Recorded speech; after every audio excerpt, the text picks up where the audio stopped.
We don't have much choices on YouTube, but we can talk about that as well. Well, you And could we put are some live. highlights on it on YouTube. Right. We are live. Welcome to Virtually Connecting at the Open Education Conference 2017 in California. My name is Christina Hendricks. I'm a volunteer with Virtually Connecting, and I am here from Vancouver, British Columbia in Canada. So I'd like to introduce our on-site guests, which I'll let you introduce yourselves. Hello, I'm Ryan Merkley. I'm the CEO at Creative Commons, coming to you from Anaheim, California, though I am a fellow Canadian from Toronto. And hi, everybody. I'm Cable Green. I'm the Director of Open Education at Creative Commons, and I normally live in Olympia, Washington, just south of Christina. Close enough to Canada for all the other Canadians at the table, right? And Jennifer.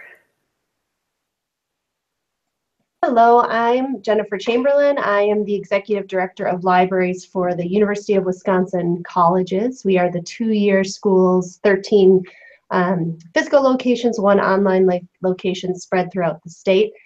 And we are in the initial stages of looking at an OER pilot of converting courses, 25% of our courses into OER. I say that all, and that's exactly how I would have identified myself 2 days ago. But in the last 24 hours, we've had a big announcement from our UW system president, and the colleges is merging with our 4 years. So right now we have a lot of uncertainty. So I'm listening in, but some of the questions I may have that kind of, as the backdrop. So. Okay, thanks for letting us know. I also wanted to just acknowledge our on-site buddies. Maybe you could wave your hands and show your faces. Hi, I'm Ken Bauer.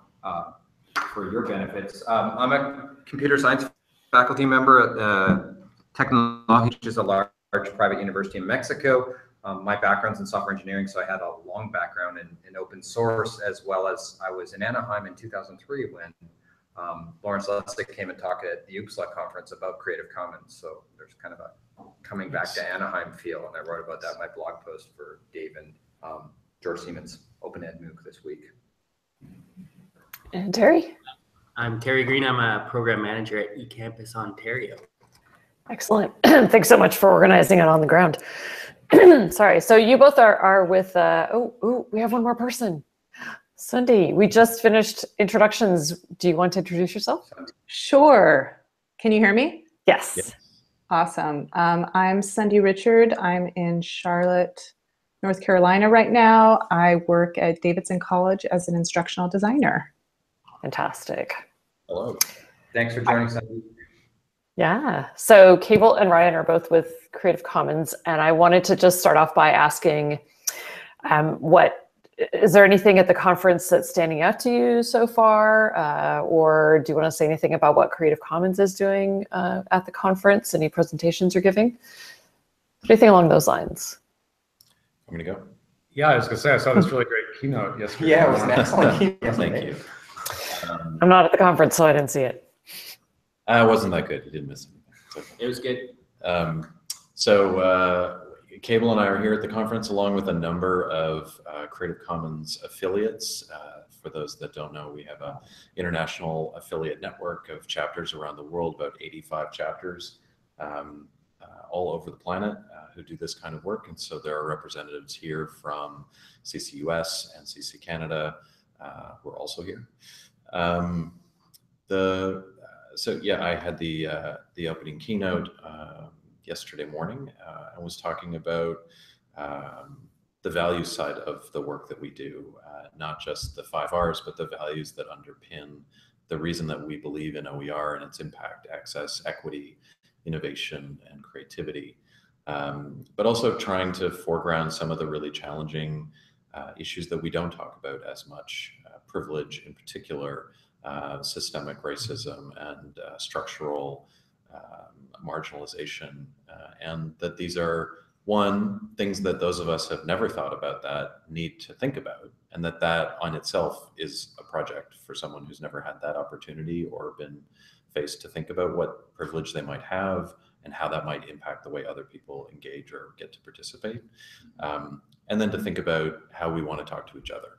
And in particular, my appeal was that people talk to each other as humans, not as hot takes and not as Twitter shots, but actually listen to each other and talk about the things that challenge them and that they're worried about and that they're hopeful for, and see if we can move that conversation into the mainstream as part of why we do what we are and what we hope to get out of it. So my experience of the conference has been a lot of people who want to talk about that. No surprise. People know what I want to talk about because they were forced to listen to me at the beginning of the conference. And so they come up and talk about it, and it's been great. Lots of people have been grateful to hear that message. I think I certainly am not the only person who's been thinking about it. In fact, I was inspired to talk about it because of conversations I had heard in the community, and that people were concerned about how these issues could make it into the forefront. So that's been a lot of my discussion. But also an interest in what mainstreaming of OER is going to look like. And I know it's a thing that we always talk about, the idea that we're at a tipping point and it could happen at any moment. And I'm interested in what happens if it actually does happen. Are we ready?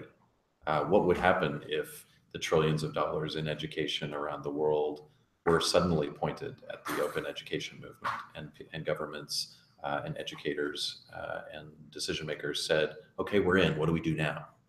I'm interested in whether or not we'd be ready and what that would mean. And if we're not ready, what do we have to do to be ready? Because I want to plan for winning. What about you? What have your experiences been? That was good. Best laid plans. I had all these sessions I wanted to go to. And like all good conferences, I get into these hallway conversations with folks, which are equally interesting. And I don't want to say I get stuck in those because they're not getting stuck. They're wonderful. And I've had probably 20 or 30 of those. And I think what's different, and this is true every year, I always think this and say this, and that is that the movement continues to mainstream, and the successes that people are having from all over increase. So I just had somebody from a community college catch me in the hallway about 30 minutes ago, and she said, we just last year we did our first awareness raising. We got everybody to understand what this conversation's about at all. And then what she told me was that she had put in kind of a request to her administration for some funding to support faculty and instructional designers, and to get an OER librarian to help faculty find and curate resources as they were redesigning their courses, and getting some instructional designers to help think about what new forms of pedagogy might be possible when we're dealing with open content.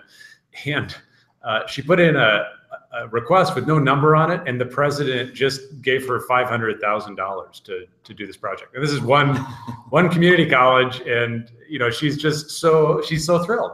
And she said, and not only that, but I had a plan. So I'm actually, she had the answer to your question, right? About what happens when you get all the money. Well, she had a plan, and she's already deploying that funding to move along quickly. And that's caused her community college and this is in Michigan, to be a kind of a touchstone for the rest of the region. And so people are now coming to them for advice, and they've become this model about what other people want to do as well. So, and there's 20 other conversations like that says to me that we're reaching more people. We're reaching people who are in positions that they can allocate resources. We're changing people's minds. We're getting better and cleaner with our arguments and our communications around the values of open, and way beyond just the licensing, although licensing is certainly important. But people are getting more sophisticated in talking about and convincing others, and frankly, getting people passionate and excited about why this matters. And so to me, that's gratifying. I love hearing those stories.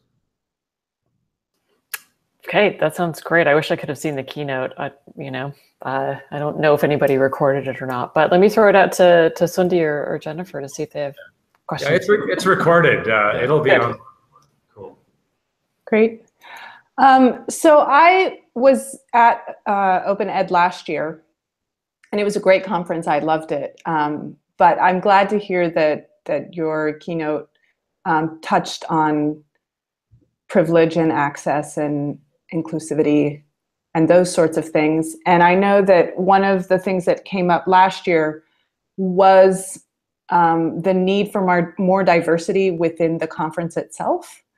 And so I'm just curious, your take on, not that, I don't know if you were there last year or not, but do you see that as being visible, that is being addressed at the conference, both in the other talks that got chosen for smaller presentations, but also just in the people who are there and the voices that are being heard? You were there last year? Yeah, I was there last year. Well, so first, as you're asking the question, I'm sitting here saying you're looking at an all white male panel sitting here. And so I want to apologize for that. Certainly not our intention. I think it is better this year. There was, and I'll let Ryan talk about it. There was a really great session called, oh, hello, Kitty. There was a great session called Uncommon Women that I'll let Ryan talk about. I went to a session that was dove deep into issues of equity and inclusivity, particularly around pedagogy and how to redesign one's course to think about multiple voices. And it happened to be all women, but they were from all around the world, and they were also all from different disciplines. They all taught different things. They're all faculty. And it was a fascinating discussion listening to them. Many of these women were women of color. They had been trained in their disciplines in a very, to be blunt, male-dominated history of their discipline, and not just male-dominated, but Western-dominated. And all of them had struggled individually and as faculty to redesign their courses to incorporate other voices in their discipline, which are not in the main textbooks that the students were used to seeing. And the stories that they told about that and working with their students to be co-creators of that knowledge, because all of their content was openly licensed. It was all CC licensed content. And so there was an opportunity for their students to be co-creators in that, was fascinating. And I've been to 2 of those sessions at this conference that I did not see last year. And to be totally frank, I think that those sessions being here are partially a reaction to not just last year's Open Ed conference, but other conferences which have been lacking that focus. And so that was really nice to see. I wasn't at last year's conference, and so I can't speak to the variance. I think I went into the keynote certainly knowing that there would be a good number of people for whom this might be the first time that they thought about these issues through this lens, and that was important, that those thoughts. And so in part, I had a conversation with a couple of people who said, we had this, you raised these issues, but didn't tell them what to do now. Like, how do we change this? And part of the reason, in fact, not part of the reason, it was intentional to do that because there's a section of that room that has never had that conversation with themselves about what their role is in the structures that they may unwittingly or intentionally uphold. And you have to have that conversation with yourself before you can then have the next conversation, which is, and now what do I do about it? And so the intention was to set the table for those conversations to happen over these 3 days, and then send people into a position to then think about what's next. So Kathy Casterly is the closing keynote. She's also talking about inclusion, and I have every confidence that she'll be pointing people into some directions where they can continue that in their own work. Cable mentioned the Uncommon Women session. And so that was a panel of 4 women, Francesca Carpenter from Achieving the Dream, Sarah Cohen from Open Textbook Network, Amanda Coolidge from BC Campus, and Kelsey Merkley, CC Canada, who's also my wife. And she organized that session. Kelsey runs Uncommon Women, a project that she started to put women's voices forward and to advance issues related to women's leadership, particularly in the open movement. And it was a packed house, standing room only, and it was a room full of everybody from very early career women to some of the most senior women in the open movement, all of them sharing really openly about their challenges and giving each other advice. And it was great. I thought it was a really wonderful session. Kelsey had asked people at the beginning to write down some advice, and one of the pieces of advice she asked for was something an ally can do to advance the cause of women here at the session. And I was thinking to myself, an ally can sit here and listen and let these women have an intelligent and meaningful conversation. And then someone wrote that on the board, so I felt like I'd done my job in the session.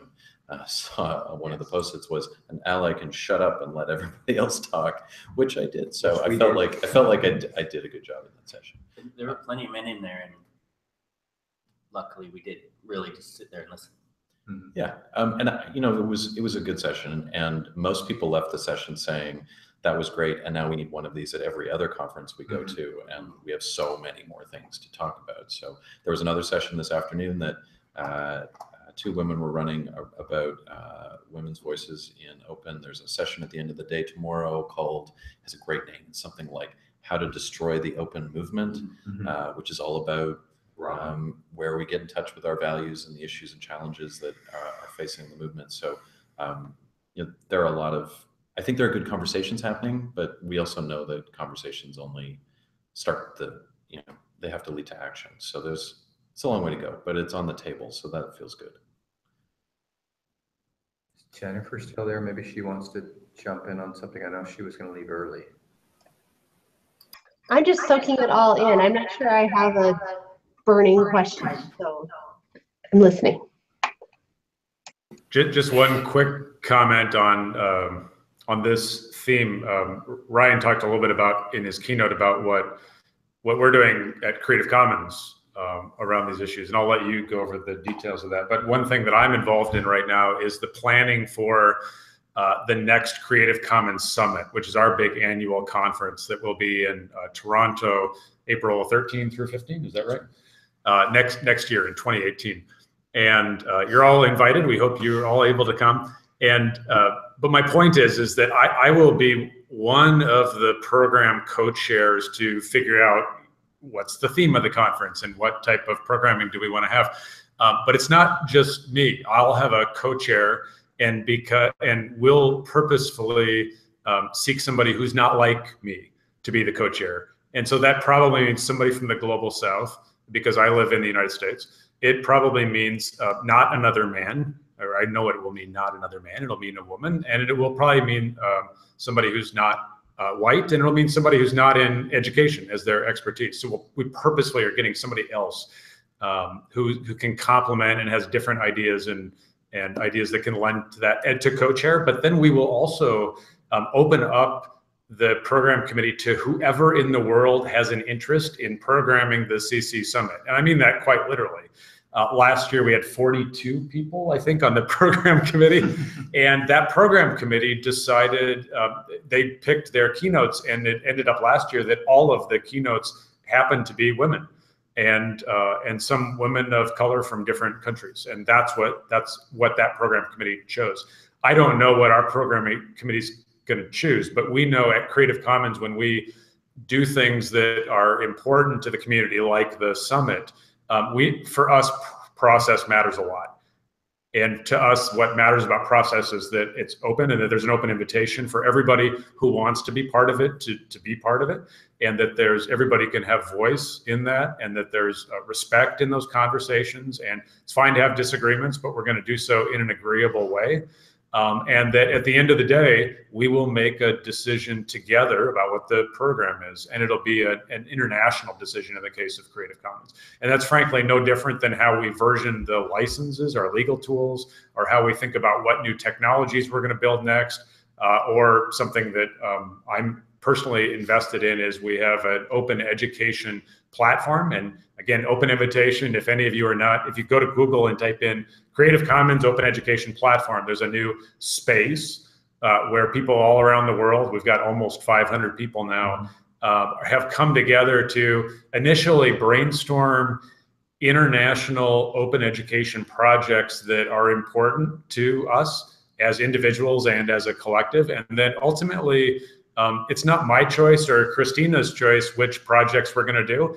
Everybody will get one vote. So Christina will vote her favorite 3 and I'll vote my favorite 3, and we'll just see what rises to the top. But the will of the group will speak. And so that may not be the right way to do inclusivity, but that's one of the ways that we work on it at Creative Commons. Any thoughts from the outside? I had something that came up in a session yesterday that I could add. Hey, jump in, because I'm going to Sure. grab water. Okay, go ahead. No, I'm good. So I'll make myself on the chair. So yesterday I was at a session called Content Camp, Ohio State's Collaborative Open Test Bank Pilot with Ashley Miller and Alexis. But I think there was a Tony there too. So I might have changed and all that cable back in. But they were saying they had a problem with, they created all these question banks and they created like thousands of questions. Mm-hmm. And they went CC0 and they said, we broke Creative Commons. And they didn't want to use CC BY because they were worried about that every single question would basically have to have the student taking the question and go, this question was brought to you by Terry Green. And they go, damn that Terry Green, I'm going to get after him because he made this really hard question on this question bank. But I was thinking they don't need to do that. They could have it licensed CC BY or any other license under an institution or underneath some banner. But the other thing they're worried about as well is giving credit to people who contributed to the project. And I think those are different issues that they could resolve in a different way, but they seem to think they had to go CC0 so that they didn't have to have the people's name under each question. We'll have a couple of options, and I don't know what time is it now. So yeah, you're running. It was 18 minutes before we got to an obscure license question, so that's good. I wanted to throw that at you, right? No, I've got a good answer on this too. You go first. I know you will. So the obscure license answer is that the 4.0 licenses contain a clause that allow the author to forgive attribution. Wonderful. And so you could go CC BY and remove your attribution requirement if you didn't want that to be the case. And so, I think it's important. That's a possibility that they could pursue, or CC0 if they want. One of the things that I like about BY is the link back to source. And one of the things that sometimes frustrates me about Zero, despite its beautiful permissiveness, is that it can sometimes break the cycle of sharing. Because if there's no attribution and no link, I can't find the original and I can't follow it along. And so you break the chain. You kind of break the chain. And I think that's the most powerful thing about the licenses, is the way that they link to source so you can follow and remix again. And so I would hate to see that be lost. And so attribution or not attribution, to protect Terry Green from abuse for his hard questions is one thing, but keeping those links, I think, is really important to let people know what they can do with it and that they can reuse it. Right. I think that's one option, and that makes a lot of sense. Another option, there's a great blog post. What was the name of the guy that ran the Digital Public Library of America? Dan Cohen. So Dan Cohen wrote a really great blog post called CC0 plus BY, I think is what it's called. And he works a lot with library metadata, or did. He's not the exec director anymore. But and data, the best practice is to put it in the public domain. And that's what CC0 does. It's a public domain dedication. You're giving up the copyright and being clear that something's in the public domain. But he made the excellent point that, which is really Ryan's point, that you still want to give attribution, right? Even if somebody has been kind enough to put something in the public domain, it doesn't mean they don't deserve credit. And I still want to say thank you when I use the work. You can still say thank you, right? So one way is to, yes, keep the copyright, have BY, and remove the attribution requirement. But another way is also to, if it makes sense to put it in the public domain, use CC0 to do that, but then still honor the author's contribution by giving attribution anyway. And in the case of a test bank like that, if you don't want the arduous task of putting attribution on each individual question that are from 1,000 different users, yes, that's not going to look very well. The design's clunky, right? But you could you know, like when you boot up a piece of software, especially open source software, usually on the startup screen, there's credits for all the authors that have given. So you could have, you know, you could imagine a landing page for this test bank that's all in the public domain with credits to everybody that contributed, or some link to where the credits are. That's not going to mess up the design of the questions. Wonderful. That was actually going to be my answer. That matched really well what my answer is, but I think it's really important. That's why I brought it here is to get that down on tape, and I can approach those people from Ohio State, because I think that's the right solution. I'm an alumni. Are you? Excellent. Go Bucks. Where you contributed. But I think it's really, really important to give people thanks. Alan's written about this, Alan Levine, about, you know, don't say call it stealing, because you're reusing what people want to use. And even if it's CC0, even if it is public domain, I think, you know, our parents taught us to say thank you for things. And as an educator, I think it's really important to model to my students that we should be saying thank you for the work that other people have done for us. Well, it's worth noting, in the history of CC, there was originally a set of license options that didn't have attribution in them. Right. And in the end, CC retired those tools because everybody wants credit. Right. It's, you know, the thing that, so it's the easiest way to give gratitude for what someone has done, is to give them warm, generous credit for what they did. Yeah, I need to go back and roll that tape from 2003. I'm sure that's something that Lawrence Lessig was actually talking about in that version. Back to you, Christina. Yeah. I think Sunday had something to say. This is a little facetious, but I'm wondering if there's like some weird weird things happening being so close to Disneyland and the like home of copyright and like, you know, making money off something. I'm just wondering if it's come up like as a theme, like it just seems so contradictory to open. It cracks me up that there's, you know, people walking around with Mickey Mouse ears, you know, very close to you. And nice. I owe my career to Walt Disney. But for the Sonny Bono Copyright Extension Act, or the Mickey Mouse Copyright Extension Act of 1998, there wouldn't have been a Supreme Court case fought by Lawrence Lessig, our founder, with the Eldred case that went to the Supreme Court. And Larry wouldn't have had that conversation with Eldred about starting an alternative to restrictive copyright, and CC wouldn't exist. And so we really have Mickey Mouse to thank for CC being in existence, which is the most generous way I could possibly respond to that question.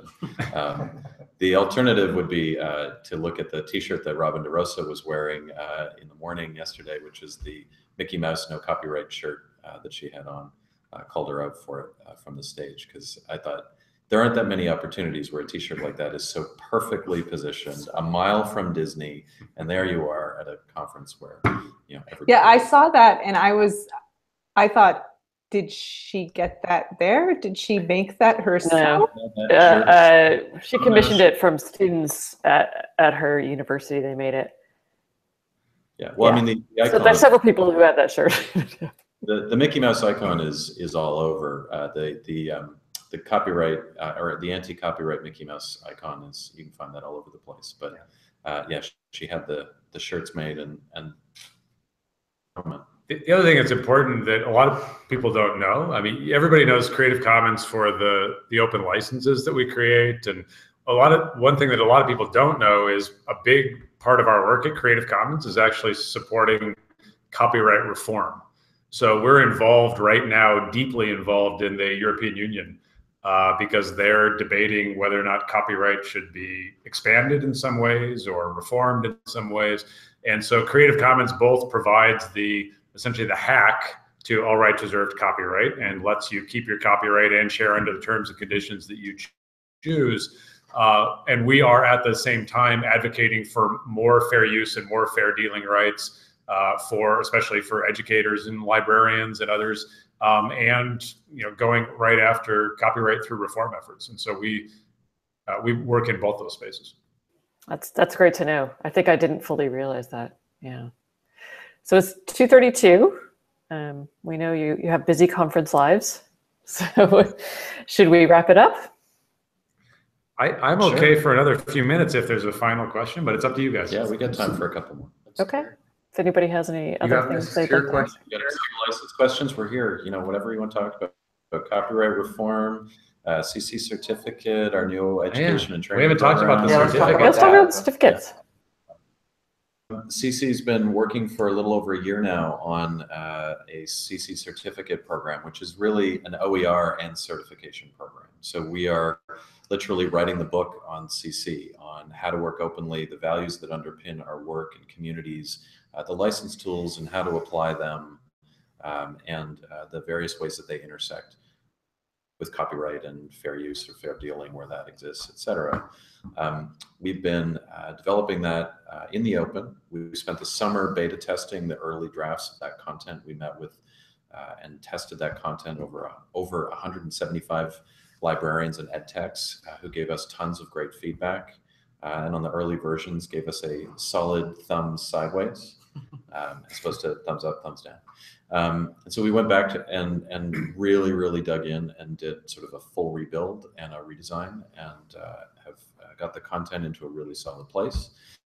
And so at the CC Summit in April, we will be launching the CC certificate program and the OER that backs it up, so that people can either pick up the OER, read it at their leisure, learn from it, remix it because it'll all be CC BY, or they can sign up for one of our cohorts of, it's a 12-week online program with assessments and evaluation, and get a certificate that demonstrates their proficiency in the application of those tools.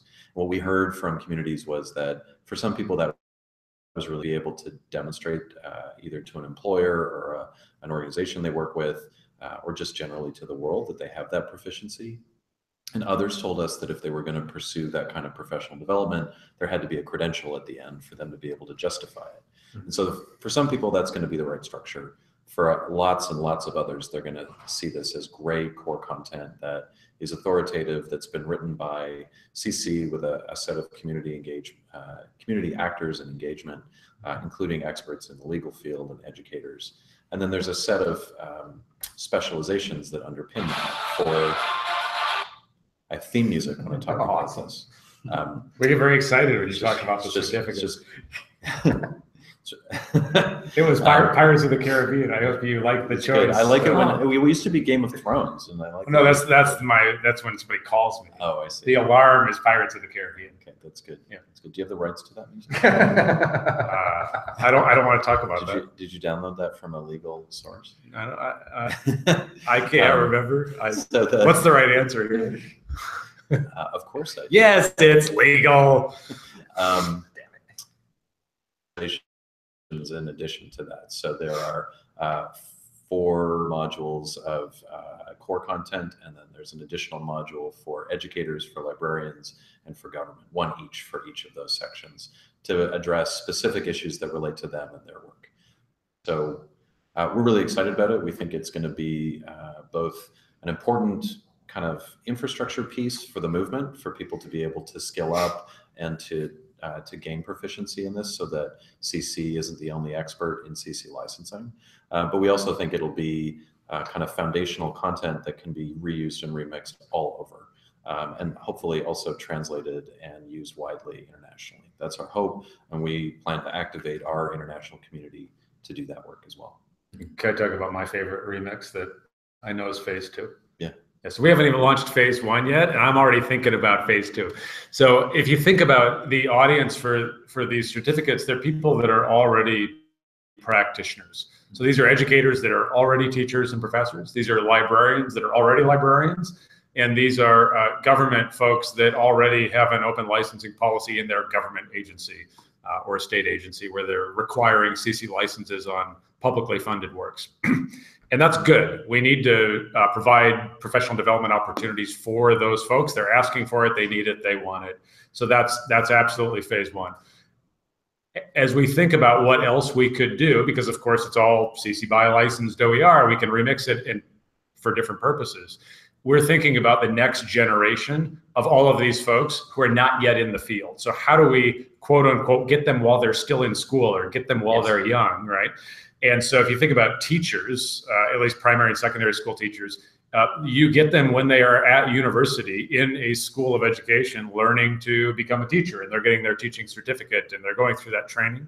We're going to take, our intention is to take the CC certificate for educators, remix it into a course, and start to talk with schools of education and get it in the curriculum. Probably first as an elective, hopefully eventually as a required course. For librarians, many librarians go through Masters of Library Science programs. And so we would approach those schools and say, here is a course specifically designed about the commons and open licensing for librarians. And here's, please, would you put it as elective in your program? For government, we're already starting to have some preliminary conversations about, could this be woven into the orientation, especially for people who have the role of grants managers or program officers who are managing public money and giving out grants, so that this is part of their orientation when they come in and get the job. And then a fourth area, I'll let you talk about. You're talking about legal. Yeah. Nice handoff. I can play some music for you if you want. No, it's good. You don't want music. One of the additional areas we want to explore is a continuing legal education program, so that we have more lawyers, especially those who work in intellectual property, who are fluent in what CC does and how it can be applied. I will never forget speaking at the Copyright Society of the USA, a group of very high-powered, often intellectual property lawyers who had no idea what CC was, despite that was the year that we passed 1 billion licensed works. And the comment I got from the floor from a absolutely confounded member of the group was, well, why would you want to turn wine into water? And I think we should probably keep working on the legal profession and helping them understand that in a world full of copyright holders, where every single person holds copyright, that many of them won't want to wield it like a lottery ticket, hoping to cash out, that many of them will be interested in sharing, and that we should make that free and easy. So lots of things to do there, but the course certificate launches in April, and we'll be opening up a call for people who want to join the beta test, the final beta test, which will launch in January. And those 50 people will be the first to be CC certified by participating in the beta program. Can I volunteer now? And when you're done, you get a tattoo, right? When you're done, you get a tattoo. That's right. Oh, you have a volunteer here for a beta tester. Oh, you got a volunteer? Great. Oh, there's 2 volunteers. There's 2. Great. We put a blog post up today about the updates to the program, and if it's not there yet, certainly by the end of the day there'll be a link there where you can register to be on the long list for the beta. Fantastic. I have just a quick question about the design of that course, and I'm wondering if it's designed in a way that you could pull out a piece to work with, like university students while they're doing a project. Is it designed in such a way that can work like that, or would it take more remixing, do you think? Or do you not know that much about the design? It's already in modules that break it down into subcomponents. So I think you could grab pieces of it. We think it stacks in the right order in terms of giving you the fundamentals around copyright and the fundamentals around the principles of openness before we get to the licenses at a high level and then the licenses at a detailed level. OER, so that people can take it apart and do what they want with it. And we expect that they will. Cable has grand visions about how the content might make its way into various places. I think it's also equally likely that we won't be the ones to do that work, and that others will pick it up and run with it, possibly straight out of the gates. And that's the point. I think CC's at its best when we build things that become foundational infrastructure for others to build on top of. So there's lots of opportunity for that content to find its way around. Yeah. You say grand visions like it's far-fetched. I like a grand vision. I think a grand vision's a great thing. You gotta that's why you're here. Well, I appreciate that. That makes me want to play some music for myself. Yeah. Make sure you have the license. I can see that. I can see that being really useful here at the University of British Columbia in Vancouver. We've already talked about putting some of our workshops on open somehow into a kind of course structure. So we weren't thinking about a certification, but we do all these workshops on open education, open resources, and then whoever doesn't come doesn't get the stuff. So if we can turn it into a kind of online course type thing, that might be more valuable. But then we could just use what CC has and remix it, and that would just be fantastic for both faculty and students and staff, frankly. And you may also be able to benefit from the material you've got. What we're doing right now that we've written all the core content, is looking for enhanced, especially multimedia content that we can point people to who want to go deeper in various sections.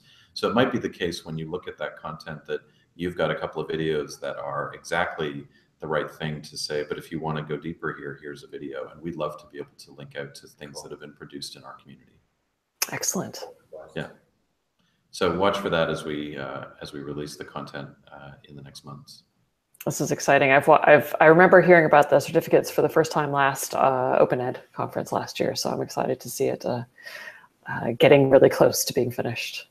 Very close. It's all happening. Yay. Cool. All right.